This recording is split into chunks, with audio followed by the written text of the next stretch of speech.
Okay जी sir. Next है नाहिद। नाहिद जी सुन रही हैं? वीडियो ऑन करें।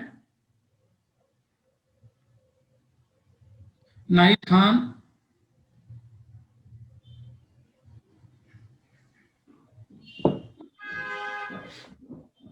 जी नाहिद जी, मेरी आवाज आ रही है आपको? Good afternoon sir. Good afternoon. मुझे सुन पा रहे हैं? जी सर, मैं बिल्कुल आपको सुन पा रही हूँ। आपके नाम का मतलब बताएंगे मुझे? जी सर, नाहिद नाम का मतलब होता है एक वेल बिहेव वुमन जो इमोशनली इंटेलिजेंस हो, समझदार हो और समन्वय रखती हो। नाम के अनुरूप है आपकी पर्सनालिटी या नहीं है? जी सर, मैं बिल्कुल पूरा प्रयास करती हूँ कि अपने चरित्र को अपने नाम के अनुरूप डेवलप करूँ और मुझे लगता है कि मैं इस दिशा में अच्छा प्रयास कर रही हूँ और आगे मैं और इसमें सुधार करूँगी। Okay okay, very good. जी आप अभी रेलवे में काम कर रहे हैं? जी सर, मैं अभी वर्तमान में हॉस्पिटल अटेंडेंस की पोस्ट पर हूँ रेलवे में। अच्छा अच्छा, तो ये आपकी परमानेंट जॉब है?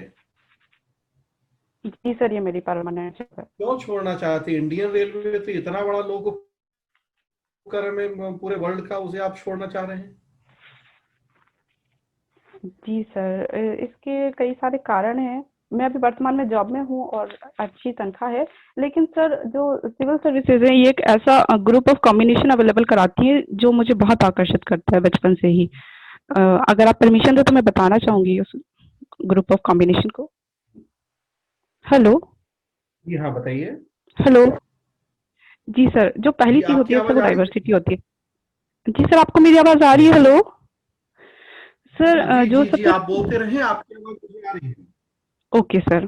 पहली चीज सर जो है कार्य विविधता जो मुझे बहुत ज्यादा आकर्षित करती है सिविल सर्विसेज में। हम्म। दूसरा सर डिसीजन मेकिंग का यहाँ पर एक मौका मिलता है। और तीसरा सर समाज में इसकी अच्छी प्रतिष्ठा है। और चौथा सर बचपन में कुछ ऐसा मतलब घटनाएं हुई थी जिसकी वजह से मुझे प्रशासनिक सेवा की तरफ आकर्षण हुआ। अगर आप अगर आप परमिशन। पुलिस सेवा में आते हैं तो उसमें क्या कार्य विविधताएं होंगी? जी सर, अगर मैं जी सर क्या आरपीएस के लिए पूछ रहे हैं आप? जी, आरएस के लिए पूछ रहे हैं? आरपीएस के लिए क्या पूछ रहे हैं सर? सुनाई नहीं दिया आरपीएस मुझे। के लिए पूछ रहा हूँ मैं कि अगर आप राजस्थान पुलिस सेवा में शामिल होंगे तो उसमें तो कार्य विविधता नहीं होती है, फिर कैसे करेंगे? सर आरपीएस के लिए अगर मैं आती हूँ सर तो मुझे लॉ एंड ऑर्डर फॉलो करना पड़ेगा। और इसके अलावा सर मुझे वो तो जो काम है शेड्यूल का वो तो मुझे करना ही है। इसके अलावा सर मैं जागरूकता फैला सकती हूँ सर वहाँ पर।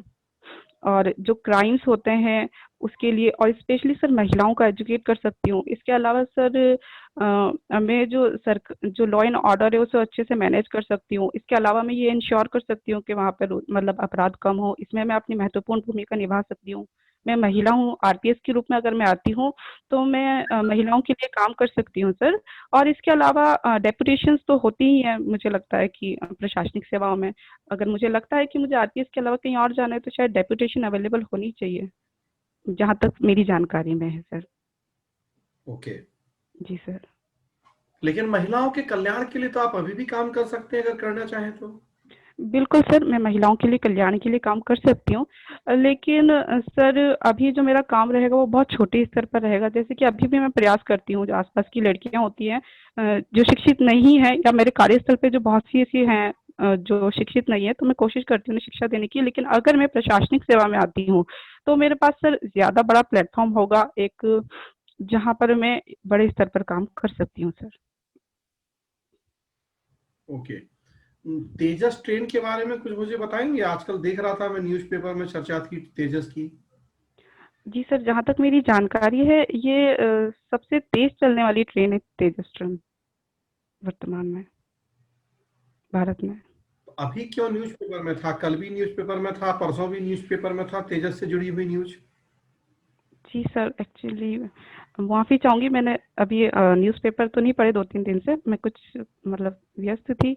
लेकिन ये भारत की सबसे तेज़ ट्रेन है और चर्चा का कारण मैं अभी नहीं बता पाऊँगी सर। अच्छा अच्छा, इंडियन रेलवे की हिस्ट्री तो जरूर आप बता देंगे मुझे। जी सर, इसका जो विकास था सर वो औपनिवेशिक भारत में शुरू हुआ था और इसका जो पहला परीक्षण था वो लॉर्ड डलहौजी के समय हुआ था। 16 अप्रैल 1854 है मेरे हिसाब से तारीख। मुंबई से ठाणे के बीच ये चली थी और इसके कई सारे मकसद थे कि औपनिवेशिक सरकार ने भारत में ट्रेनों का संचालन किया था सर। अगर आप परमिशन दें तो मैं बताना चाहूंगी। हेलो। नहीं ठीक है, बस ये बताएं कि राजस्थान में कब चली थी पहली ट्रेन? राजस्थान में सर 1873 में चली थी, जहां तक मैं सोच पा रही हूँ। बांदीकुई से आगरा फोर्ट के बीच 34 किलोमीटर। जी सर, जहां तक अच्छा मैं अच्छा। रिकॉल कर पा आम रही हूँ। बजट और रेल बजट को कब अलग किया गया? हेलो। जी ठीक है ठीक है, आम बजट और रेल बजट कब किया गया था? हेलो। हेलो। जी हाँ, आप मुझे आपकी आवाज क्लियर आ रही है, आप चिंता नहीं करें, आप जवाब दें। आपने जी सर, मैंने सुना नहीं, आम बजट और रेल बजट ही सुना। आपने आगे क्या बोला मुझे जी सुना मैं ही नहीं ये दिया पूछ सर। रहा हूँ कि आम बजट और रेल बजट को कब अलग अलग किया गया था? हाँ सर, जहाँ तक मैं रिकॉल कर पा रही हूँ 1925 में वेटवर्थ समिति की सिफारिशों पर इसे अलग किया गया था सर। 1925? सर हो सकता है कि इसकी मतलब सन में थोड़ा हो आगे पीछे, बट वेटवर्थ समिति की सिफारिश भी से अलग किया गया था। वर्ष और वापस 2017 में से वर्ष 2017 में से ठीक पुनः एक कर है, दिया बस गया। ये भी वापस मिलाया कब गया है इनको? वर्ष 2017 में। क्यों मिला दिया गया इनको? सर कई सारे कारण थे जिसकी वजह से इसे मिला दिया गया। जैसे कि जो रेल मंत्री होते थे वो अलग अलग क्षेत्रों से आते थे, तो कई बार ऐसा होता था कि लोक लुभावन के लिए मतलब बहुत सारी प्रोजेक्ट्स की घोषणा कर दी जाती थी, लेकिन उनका इम्प्लीमेंटेशन नहीं होता था। और जैसे क्षेत्र तक भी आ जाती थी सर। और इसके अलावा जो रेलवे का बजट है सर, मतलब जो प्रॉफिट था वो धीरे धीरे घटता जा रहा था। हाँ हाँ। घटता जा रहा था सर। जब इसकी शुरुआत हुई थी तब इसका जो बजट था वो आम बजट के बराबर ही होता था, लेकिन धीरे धीरे हाँ। सर इसमें प्रॉफिट में कमी आती गई। और तो इस वजह से और इसको मतलब ज्यादा अच्छा बनाने के लिए, लोक लुभावन ना होकर जो हमारी आवश्यकता है उसके अनुरूप करने के लिए इसमें मिला दिया गया सर। अच्छा अच्छा। आजकल प्राइवेटाइजेशन पे बहुत जोर दिया जा रहा है रेलवे में। हाँ सर। जी आपके अनुसार ये ठीक है या नहीं है ठीक? सर, मैं ऐसा सोचती हूँ कि कोई नई चीज़ आती है तो उसे आने देना चाहिए, उसमें कुछ बुराई नहीं है। लेकिन मतलब कुछ बिल्कुल प्राइवेटाइज़ेशन ना करके हमें बीच का रास्ता अपनाना चाहिए, ये मेरा निजी मत है सर। जैसे कि अभी भारत में जो मुख्य समस्याएँ सर वो पटरियाँ हैं, मतलब पटरियाँ जो हैं वो इतनी अच्छी नहीं है कि बहुत हाई स्पीड ट्रेन, जो बुलेट ट्रेन हम सोच रहे हैं वो चल पाए सर। तो अगर नई निजी क्षेत्र आएगा सर तो नई तकनीक आएगी, नया निवेश आएगा और जब आवागमन सुगम होगा तो हमारा ट्रांसपोर्टेशन अच्छा होगा तो सर आयात निर्यात भी बढ़ेगा, व्यापार बढ़ेगा, हम जल्दी परिवहन कर पाएँगे। लेकिन सर जो सरकार अगर इसे चलाती है, तो वो लाभ के लिए नहीं चलाती। बहुत से ऐसे दुर्गम क्षेत्र होते हैं सर जहाँ पर ट्रेनें चलाई जाती है, लेकिन अगर निजी क्षेत्र आएगा तो वो प्रॉफिट के हिसाब से चलाएगा और हो सकता है वहाँ पर आवागमन की सुविधा ना हो या उसको संचालन को बंद किया जाए। तो मुझे लगता है कि पूर्णतः निजीकरण नहीं किया जाना चाहिए। हाँ, पीपीपी मोड पे या किसी और माध्यम से हमें इसे चला देना चाहिए। ये मेरा निजी मत है सर। अच्छा अच्छा। चलिए, मेंस में आपने एक टॉपिक पढ़ा था नवीन लोक प्रशासन और एक पढ़ा था नवीन लोक प्रबंधन, जरा मुझे बताएंगे क्या थे ये दोनों? सर एक्चुअली इसको मैं अभी अच्छे से रिकॉल नहीं कर पा रही, लेकिन मैं बताने की कोशिश करूंगी सर।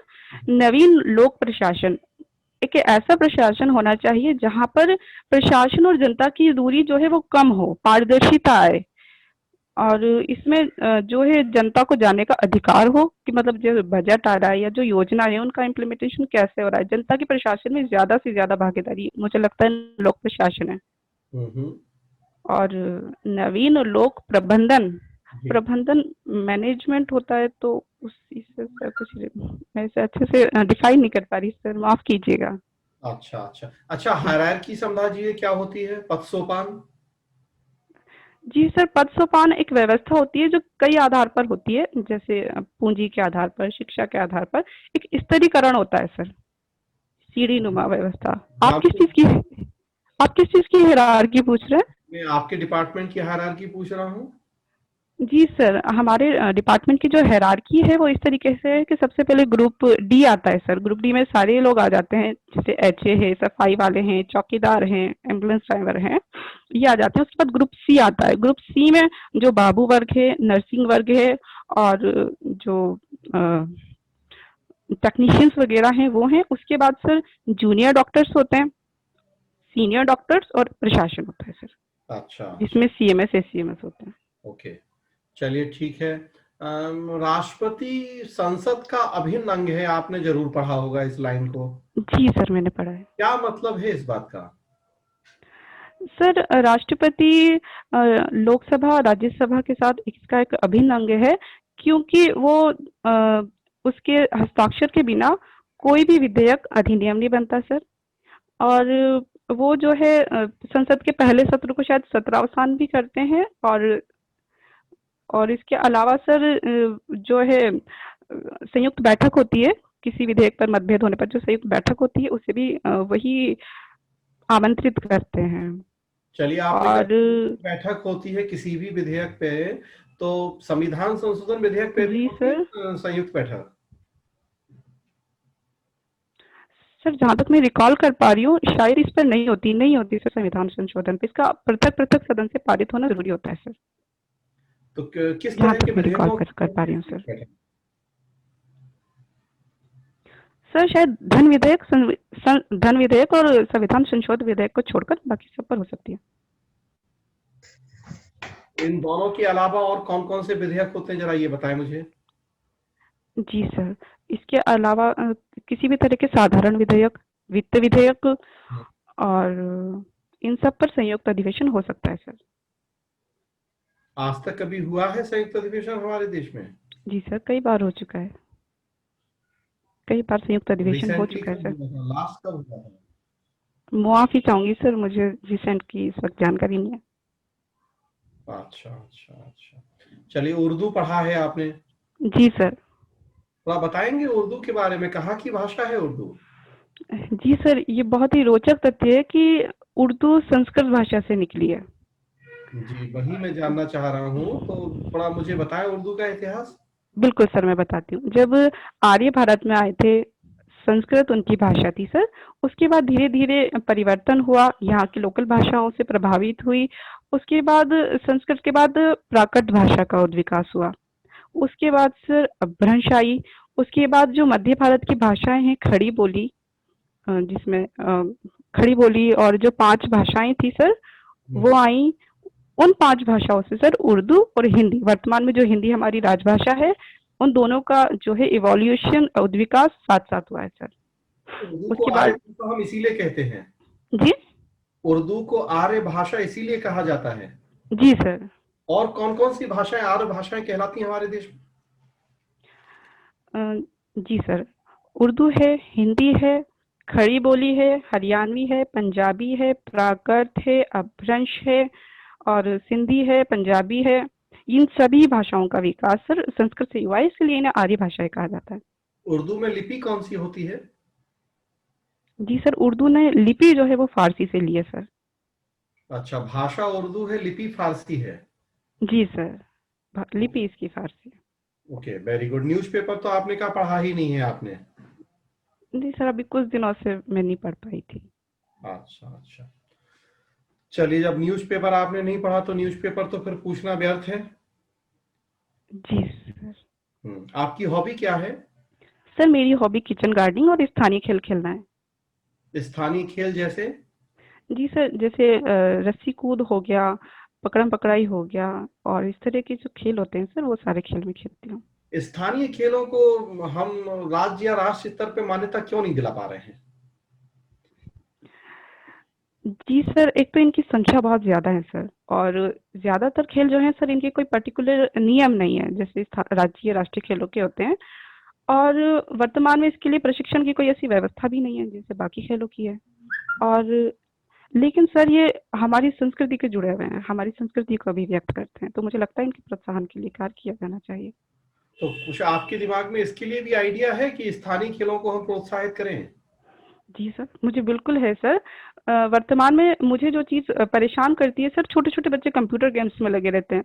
तो मुझे लगता है कि, और मोटापा भारत में बच्चों की एक बहुत बड़ी समस्या है। तो मुझे लगता है कि स्थानीय खेलों को प्रोत्साहित ज़रूर करना चाहिए सर।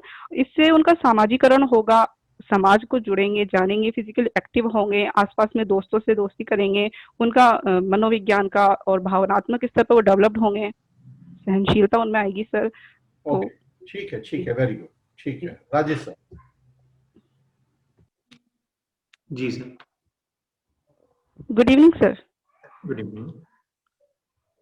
जी नाहिद जी, जी सर। आपके सब्जेक्ट रहे हैं सोशियोलॉजी और हिस्ट्री, उर्दू लिटरेचर। चलिए ये बताइए, भारत के इतिहास में प्रसिद्ध मुस्लिम महिलाओं के बारे में क्या जानती हैं? जी सर, बहुत सारी ऐसी महिलाएं हैं सर जो इतिहास में, मुस्लिम महिलाएं जो प्रसिद्ध रहीं, जैसे रजिया सुल्तान हो गई, जोधाबाई जो कि मूल रूप से राजपूत थी, वो भी काफी प्रसिद्ध थी। और सर रुकैया बेगम थी, और रजिया सुल्तान जो सबसे ज्यादा जिन्होंने नाम कमाया वो थी। इसके अलावा सर बेगम हजरत महल थी 1857 के युद्ध में जिन्होंने भाग लिया था। और भी बहुत सी योगदान, जीनत महल, बेगम जीनत महल थी 1857 के समय ही। अच्छा, और जी भारत छोड़ो आंदोलन में एक महिला, मुस्लिम महिला ने भाग लिया था। सर मैं अभी रिकॉल नहीं कर पा रही हूँ उनका नाम, अच्छा, माफ अरुणा कीजिएगा। आसिफ अली। जी बिल्कुल बिल्कुल, हाँ वो क्रांतिकारी गतिविधियों में संलिप्त थी सर, मेरा दिमाग से उनका नाम निकल गया था सर। बहुत ही महत्वपूर्ण उन्होंने योगदान दिया था। क्या योगदान था उनका? सर जहाँ तक मेरी जानकारी है उन्होंने भूमिगत स्टेशन, कुछ रेडियो स्टेशन सर, भूमिगत रेडियो स्टेशन का संचालन उन्होंने किया था, जहाँ तक मैं रिकॉल कर पा रही हूँ सर। अच्छा। अच्छा ये बताइए, वर्तमान में महिलाएं चर्चित कौन है भारत में? जी सर, बहुत सी महिलाएं हैं जो वर्तमान में बहुत चर्चित हैं। जैसे सबसे ज़्यादा जो अभी चर्चित हैं, जो मुझे लगता है, मतलब कमला हैरिस जी हैं, जो भारतीय मूल की हैं और उपराष्ट्रपति बनी अमेरिका में। और वर्तमान में तो नहीं, थोड़ा पहले वो चर्चित थी, अरुणिमा सिन्हा जी हैं, जो मुझे काफ़ी पसंद है। इसके अलावा सर बहुत सारी महिलाएं हैं खेल जगत से जुड़ी, और एंटरटेनमेंट इंडस्ट्री से जुड़ी हुई, उद्योग जगत से जुड़ी हुई सर, बहुत तो सारी ये महिलाएं। बताइए, तस्लीमा नसरीन जी कौन है? जी सर, ये एक लेखिका हैं, शायद पाकिस्तानी मूल की हैं, या पाकिस्तान नहीं, बांग्लादेशी हैं, माफ़ कीजिएगा सर, शायद बांग्लादेशी हैं, मुझे कंफर्म नहीं बता पा रही मैं, लेकिन ये एक राइटर हैं। और जी। अक्सर चर्चा में रहती है। जी क्या सर, कारण? इनकी लेख की वजह से अक्सर चर्चा में रहती हैं।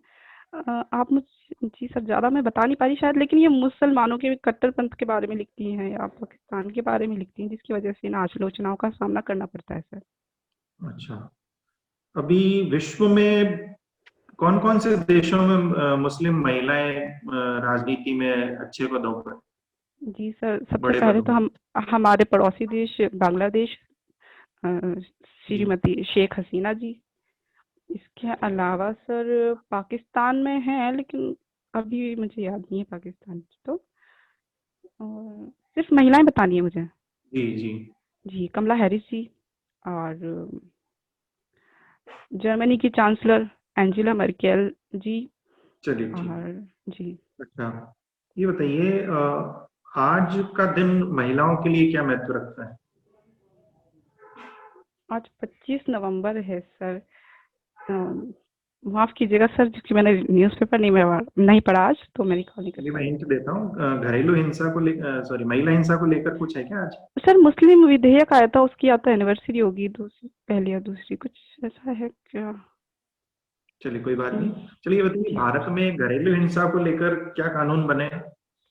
सर घरेलू हिंसा रोकथाम अधिनियम 2005 है सर। अच्छा, कोई डेट है क्या इसके पीछे? सर मुझे याद तो नहीं है, लेकिन मुझे लग रहा है कि 25 नवंबर होनी चाहिए, मतलब मैं गेस कर रही हूँ, याद नहीं है। चलिए कोई बात नहीं। ये बताइए, कम उम्र में शादी का महिला स्वास्थ्य पर क्या प्रभाव पड़ता है? जी सर, ये बहुत ही चर्चित मुद्दा है, और इसका बहुत ज़्यादा प्रभाव पड़ता है सर। कम उम्र में शादी, मासूम बच्ची जिसका मनोविज्ञान या साइकोलॉजिकल डेवलपमेंट भी इतना नहीं होता सर, वो सेक्स के लिए तैयार नहीं होती सर, और घरेलू कामकाज के लिए तैयार नहीं होती। शादी के बाद जो माहौल होता है उसको सहने के लिए तैयार नहीं होती। उसके पास सर अवसर नहीं होता, अधिकार नहीं होता, और कई बार वो प्रेग्नेंट हो जाती है, उसे कम उम्र में बच्चों को जन्म देना पड़ता है, जिससे मातृ मृत्यु दर और शिशु मृत्यु दर पर मतलब बढ़ती है सर। और अगर बच्चा पैदा भी होता है तो उसका स्वास्थ्य पे भी इसका बुरा प्रभाव पड़ता है सर। चलिए ठीक है। ये बताइए उइगर कौन है उइगर? उइगर सर मध्य एशियाई जनजातीय लोग हैं जो चीन के दक्षिण पश्चिमी हिस्से में निवास करते हैं सर, जहाँ अच्छा तक मैं सोच पा रही हूँ। और ये हमेशा चर्चा में रहते हैं। चीन पर आरोप लगता है कि इन पर अत्याचार करता है। अच्छा, अभी किसी देश में इन उइगर मुसलमानों के एक संगठन ने इसका विरोध किया था, किस देश में किया था वो? सर जहाँ तक मैं रिकॉल कर पा रही हूँ पाकिस्तान इसको लेकर चर्चा में था, या हो सकता है मैंने कहीं पढ़ा हो या किसी ने आपत्ति उठाई थी कि वो उइगरों के बारे में कुछ क्यों नहीं बोलते। हो सकता है किसी और ने भी किया हो सर। नहीं, आपका उत्तर लेकिन गलत है। चलिए बिल्कुल बताइए रोशनी घोटाला क्या है? रोशनी घोटाला। माफ कीजिएगा सर, मुझे इसकी जानकारी नहीं है। चलिए ठीक है, धन्यवाद जी। जी ललित सर। सर। जी सर। जी नाहिद जी, जी sir, good evening sir. Good evening. आपने अपने नाम का अर्थ बताया था कि इसमें इमोशनल इंटेलिजेंस होता है नाम का अर्थ। जी सर। तो ये इमोशनल इंटेलिजेंस क्या होता है? सर इसे भावात्मक बुद्धिमत्ता बोलते हैं, और इसका सबसे सरल अर्थ यही है कि अपनी और सामने वालों की भावनाओं को समझकर, उसका आकलन कर कर उसे मैनेज कर पाना, यही इसका सबसे प्रकार से साधारण ईक्यू अर्थ बता रहे हो आप? है। जी सर, इमोशनल इंटेलिजेंस। जी। तो आईक्यू होता है, आईक्यू का फॉर्मूला बता सकते हो आप? कैसे निकाला जाता है? माफ कीजिएगा सर, मुझे इसके फॉर्मूले की जानकारी ओके। नहीं है सर। आपने कहा कि ईक्यू में व्यक्ति को सामने वाले की भावनाएं समझ के निर्णय लेना चाहिए। जी सर। तो एक प्रशासक का एक गुण होता है तटस्थता। जी सर। ये क्या होता है? तटस्थता जिसे हम न्यूट्रलिटी भी बोल सकते हैं सर, जिसमें आप अपने निजी स्वार्थ से उठकर और कर्तव्य की भावना से प्रेरित होकर अपने कर्तव्यों का अंजाम दें। तटस्थ रहें भ्रष्टाचार से, भाई भतीजावाद से, लाल फीताशाही से आप तटस्थ रहें। बहुत जी सर। तो ठीक है, अच्छा आंसर है।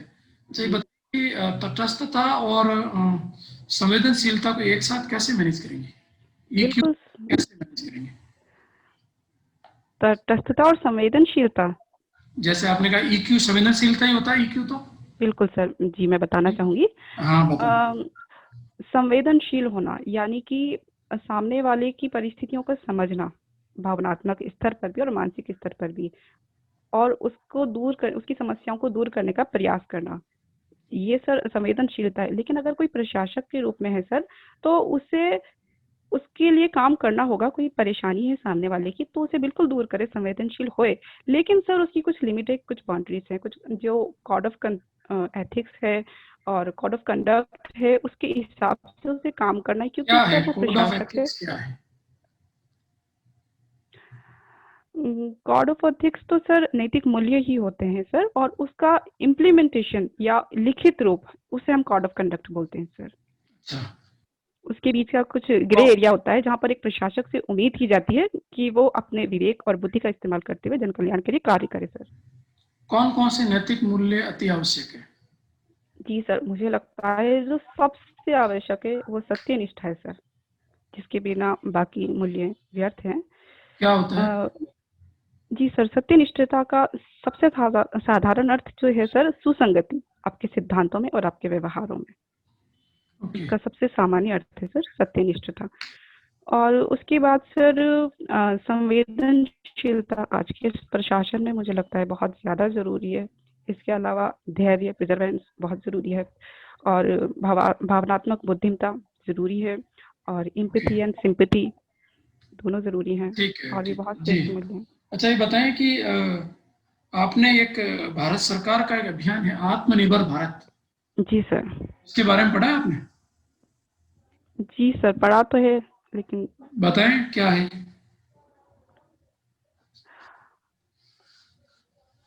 सर जैसे कि कोरोना आया, तो कोरोना में जो अर्थव्यवस्था को नुकसान हुआ सर, तो उसके बाद उस नुकसान को दूर करने के लिए ये अभियान लाया गया है। और जहाँ से मैं देखती हूँ सर, जो भारत की ग्रोथ थी वो कृषि से सीधा सेवा क्षेत्र में आ गई थी।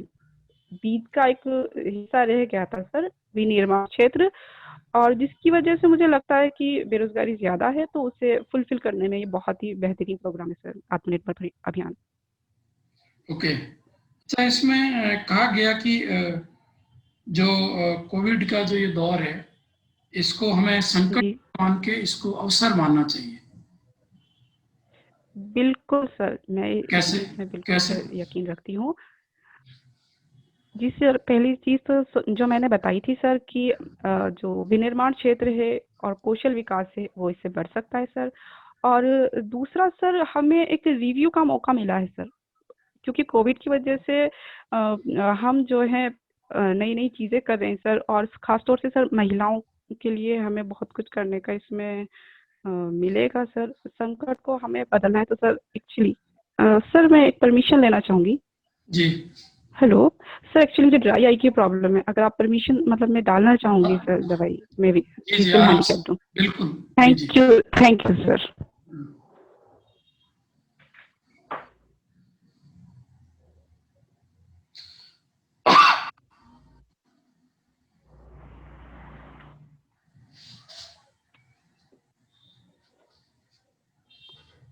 जी सर, तो मैं बताना चाहूंगी सर, जी इसको हम नहीं, संकट ठीक से है। अवसर अच्छा, में एक कैसे क्वेश्चन, बदल। ठीक है, इसका अगला क्वेश्चन ये है कि आत्मनिर्भर भारत में हम वोकल फॉर लोकल, मतलब हम देसी उद्योगों का विकास करेंगे, ठीक है। जी सर। तो क्या ये भारत का जो वसुधैव कुटुंबकम की जो नीति है, उसके हुँ। तो नहीं लगता आपको कि एक तरफ हम कह रहे हैं कि हम खुद का विकास करें और एक तरफ आप वसुधैव कुटुंबकम की बात करते हैं? जी सर, भारत प्राचीन काल से ही वसुधैव कुटुंबकम में विश्वास रखता रहा है सर। जी और भारत ने जो सॉफ्ट पावर है, वो भी जो है इस चीज़ का प्रमाण है कि भारत वसुधैव कुटुंबकम में ये इसको, इस यकीन अभियान रखता को है। लिंक करिए, कैसे ये कैसे? बिल हाँ, बिल्कुल सर, वोकल फॉर लोकल, जहाँ पर हम अपनी आवश्यकताओं को अपने सबसे निकट के बाज़ारों से पूरा करेंगे सर। लेकिन सर ये कोई आयात कर नहीं लगा रहा कि ओके। हम बेन कर रहे हो सर कि हम बाहर से हम कुछ नहीं खरीदेंगे, हम खरीदेंगे सर, और निर्यात आयात इसमें चालू रहेगा सर। लेकिन हमारे जो लोकल जो कारीगर हैं या उत्पादक हैं, हम उन्हें प्रोत्साहित करेंगे कि वो अपने आप को डेवलप करें सर। चूंकि राइट। मैं इसको थोड़ा डिटेल में बताना चाहूंगी, अगर आप मुझे परमिशन दें हाँ 5 बिल्कुल, मिनट। नेक्स्ट क्वेश्चन छोड़िए इसको। अच्छा ये बताएं कि कोटा चलते हैं, आप कोटा के हो आप? जी सर, मैं कोटा की हूँ। बताएं कि कोटा दो भागों में है, दो टुकड़े हैं कोटा के। जी सर, चंबल नदी बीच से गुजरती है, तो हम कह सकते हैं कोटा के 2 टुकड़े हैं, और वर्तमान में नगर निगम भी 2 भागों में बँट गई हैं, कोटा ओके। उत्तर, कोटा दक्षिण। कोटा कितने जिलों को स्पर्श करता है? जी सर, मैं बताना चाहूँगी, हाड़ौती के जो ज़िले हैं उन्हें स्पर्श करता है, और सवाई माधोपुर का मुझे आइडिया नहीं है। इधर बारां, बूंदी, झालावाड़ और चित्तौड़ को ये करता है। सवाई माधोपुर का मुझे आइडिया नहीं है सर कि सवाई माधोपुर को कितने करता है या नहीं। राज्यों को स्पर्श करता है? ये मध्य प्रदेश को स्पर्श करता है सर, 2 तरफ से। दोनों तरफ एमपी? एक बिल्कुल सर, इसके दोनों तरफ एमपी है। एक तो इसके उत्तर पूर्वी भाग में, दूसरा दक्षिण पश्चिम भाग में। ओके। अच्छा ये कोटा नाम कैसे पड़ा है इसका? सर इसका नाम, यहाँ पर जो भीलों का शासन था, उसमें एक भील थे, कोटिया भील, उनके नाम पर इसका नाम पड़ा है सर। ओके। एक वहाँ आपके पंचायतन शैली का मंदिर है कोटा में, जी सर। बता पाएंगे? सर जहाँ तक मैं रिकॉल कर पा रही हूँ, कंसुआ शिव मंदिर पंचायत शैली का है, और ये गुप्त काल का है सर। एक बूढ़ातीत मंदिर भी है आपके? जी सर, केथून में है बूढ़ादीत मंदिर, ये भी बिल्कुल गुप्त काल का है, क्या पंचायतन होती शैली है का है सर, पंचायतन शिव शैली? मंदिर है ये। पंचायतन शैली क्या पंचायतन होती शैली वास्तुकला निर्माण की वो शैली है जिसका विकास गुप्त काल में हुआ था सर। इसके मंदिर ज्यादातर सिंपल होते हैं सर, आसपास बाउंड्रीज नहीं होती जो हमें द्रविड़ है? शैली वर्ड है में जैसे देखने को पंच, मिलती है। कुछ जैसे वर्ड आ रहा है इसमें, तो पंच जैसा कुछ है इसमें, पांच? हाँ सर, नाम तो आ रहा है पंच आयत, ठीक है। अच्छा ऐसे ये आपके करके वहाँ एक था। वर्ड है, काफी चर्चा में रहता है, न्याण, निहाण, क्या है? नाहाण। हाँ नहाण, न- नहाण नहाण क्या है ये? कोटा के नाहाण काफी फेमस है सर, लेकिन अभी पता नहीं, मेरे दिमाग से एकदम स्लिप हो गए सर, माफ कीजिएगा। ओके।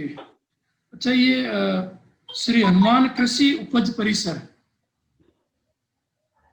हम्म।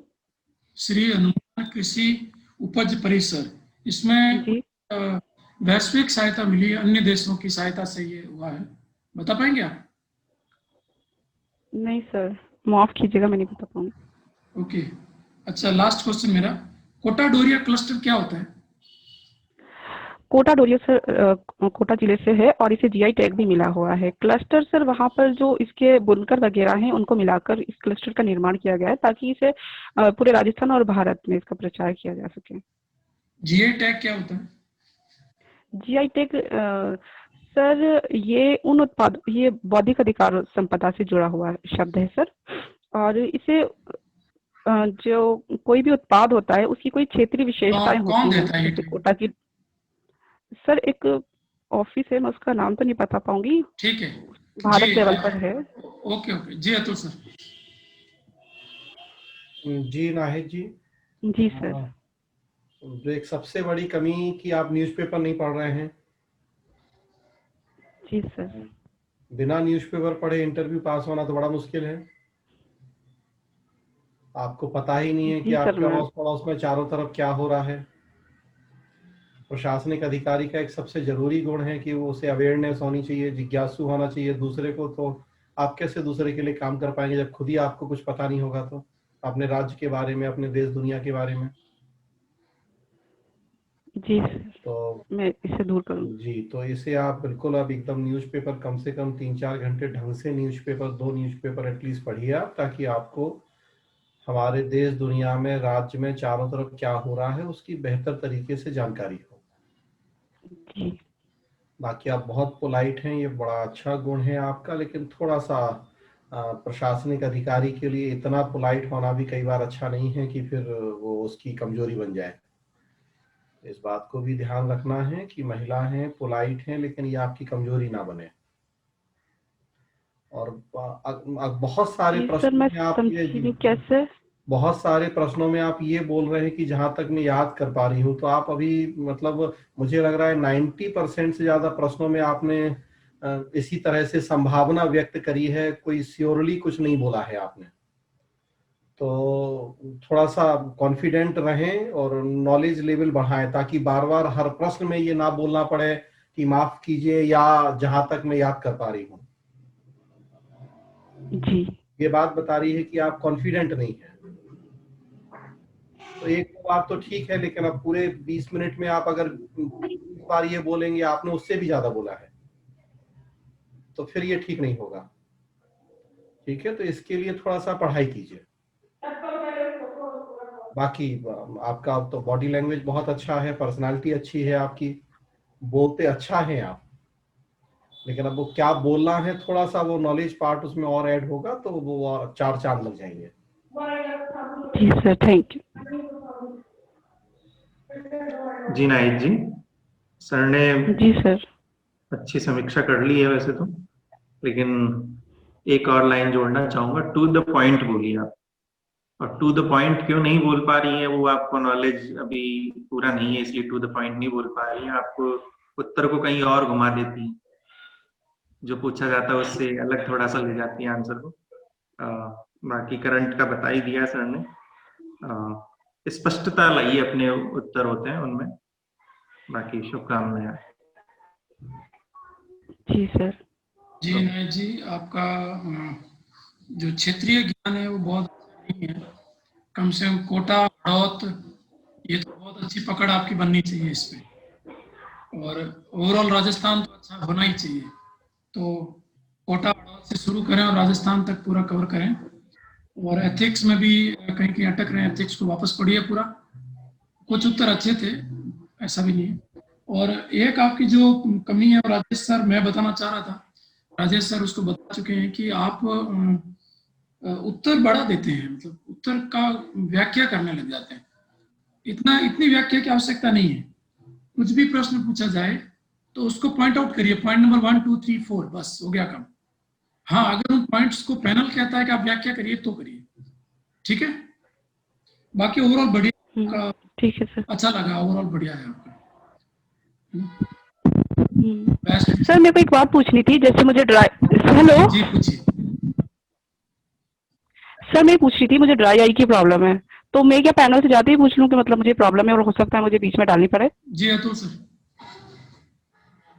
जी परमिशन ले लीजिए, लेकिन 17-18 मिनट मैक्सिमम इंटरव्यू चलेगा, तो क्या उतने देर भी नहीं रुक सकते हैं?